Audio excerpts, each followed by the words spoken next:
Telephone লাইনে যোগাযোগ করতে পেরেছি এনসিপিআই সাংসদ শতাব্দী রায় আমার সঙ্গে রয়েছেন টেলিফোন লাইনে বেশ খানিকক্ষণ ধরে। শতাব্দী নমস্কার। যে আশিস বন্দ্যোপাধ্যায়ের যে মৃত্যু, কি বলবেন? শতাব্দী, আপনি শুনতে পাচ্ছেন আমার প্রশ্ন? হ্যাঁ হ্যাঁ, আশিস বন্দ্যোপাধ্যায়ের খবরটা নিশ্চয়ই পেয়েছেন। আসলে আশিস আমার খুবই কাছের মানুষ ছিলেন এবং আমার অভিভাবক হিসেবে আমি সবসময় ভেবেছি ওনাকে, এবং 2009 থেকে একসঙ্গে কাজ করেছি এবং আশিস আমাকে ভীষণই স্নেহ করতো, ভীষণই ভালোবাসতো এবং আমি ওনাকে ততটাই সম্মান করতাম। এবং আমার মনে হয় যে পলিটিক্সে খুব কম এরকম ভালো, ভদ্র, শিক্ষিত, সম্মানীয় লোক কম আছে, তার মধ্যে উনি একজন ছিলেন। কিন্তু আসলে আমার যেটা ভীষণভাবে মনে হচ্ছে, এই যে কিছুদিন ধরে সবাইকে এত অসম্মান করা হচ্ছে, এই অপমান, এই অসম্মান, যারা সম্মানীয় ব্যক্তি সারা জীবন সম্মানের মধ্যে থেকেছে, তাদেরকে এই অসম্মান কিন্তু সবার পক্ষে নেওয়া সম্ভব নয়। এবং আপনারা যদি মনে করেন এই সোশ্যাল মিডিয়া বা এই আশেপাশের মানুষ যারা একটা মানুষকে অপমানিত করতে করতে এই জায়গায় ডিপ্রেশনে নিয়ে যাচ্ছে, এবং সেই মানুষটা শুধু আশিস ব্যানার্জি নয়, এরপরে অনেক ব্যানার্জি হতে পারে এরকম সিদ্ধান্ত নিতে পারে। কারণ সামাজিক অবক্ষয় কিন্তু একটা মানুষ কি পলিটিক্যাল সিদ্ধান্ত নিয়েছে, কেন নিয়েছে, সেটা নিয়ে তো ওই মানুষের তো কোনো যায় আসে না। যে ভাষাগুলো ব্যবহৃত হচ্ছে সবার জন্যে সেটা, এবং সোশ্যাল মিডিয়ার দৌলতে আপনি যদি একটা সেলিব্রিটি হন, আপনাকে যেভাবে অ্যাটাক করা হচ্ছে, আপনি ডান দিকে গেলেও গালাগালি করবে, আপনি বাঁ দিকে গেলেও গালাগালি, আপনি সামনে গেলেও গালাগালি, আপনি পেছনে গেলেও গালাগালি, সেটা নেওয়া সম্ভব নয়।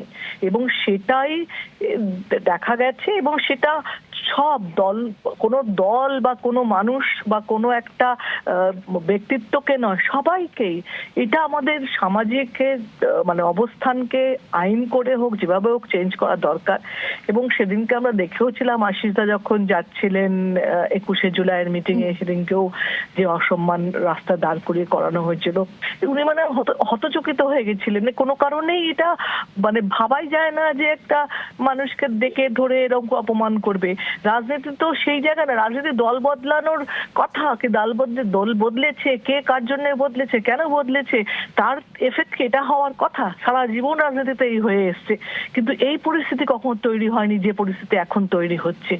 এটা ভীষণ ভাবে বন্ধ করা দরকার।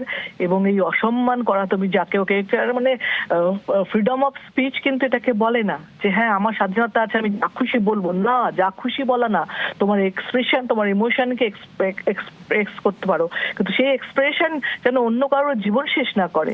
না, কিন্তু শতাব্দী, আপনি যে 21শে জুলাইয়ের কথা বলছেন, কিন্তু এই 21শে অনেক বড় একটা সুইসাইড নোট লিখেছেন আশিস বন্দ্যোপাধ্যায়, সেখানে তিনি টাকা কোনোদিনও নেননি এটা লিখছেন, টিআরডি এর মিটিং এ থাকতাম না, আমি জাস্ট একটা পদে ছিলাম, এগুলো তিনি লিখছেন। তিনি বলছেন যে রাজনীতিতে আসা ভুল হয়েছে, তার যাতে নেক্সট জেনারেশন আর এই রাজনীতিতে না আসে সেগুলো উল্লেখ করছেন। কই এই যে পার্টিকুলার 21 তারিখের ঘটনা, সেই বিষয়ে তিনি কিছু লেখেননি?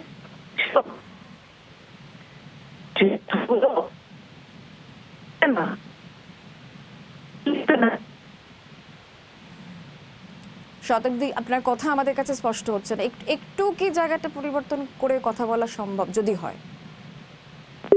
না, যোগাযোগ বিচ্ছিন্ন হয়ে গিয়েছে। শতাব্দী রায় এনসিপিআই সাংসদ, তার সঙ্গে আমরা কথা বলছিলাম। আমরা তার বক্তব্য আবারও নেওয়ার চেষ্টা করব অবশ্যই, কারণ তিনিও উল্লেখ করছিলেন যে আশিস বন্দ্যোপাধ্যায় অত্যন্ত ভালো একজন মানুষ, একজন রাজনীতিক, প্রবীণ রাজনীতিক। তিনি পাঁচবারের বিধায়ক রামপুরহাটে, তবে এবার তিনি অবশ্যই হেরে যান। কিন্তু কোথাও গিয়ে অপমানজনক মন্তব্য, এই যে রাজনীতি, এই ধরনের রাজনীতি থেকে দূরে থাকা উচিত, এগুলো উচিত নয়, এটাই উল্লেখ করছিলেন তিনি। বাংলার আওয়াজ, বাঙালির আবেগ, জি 24 ঘন্টা।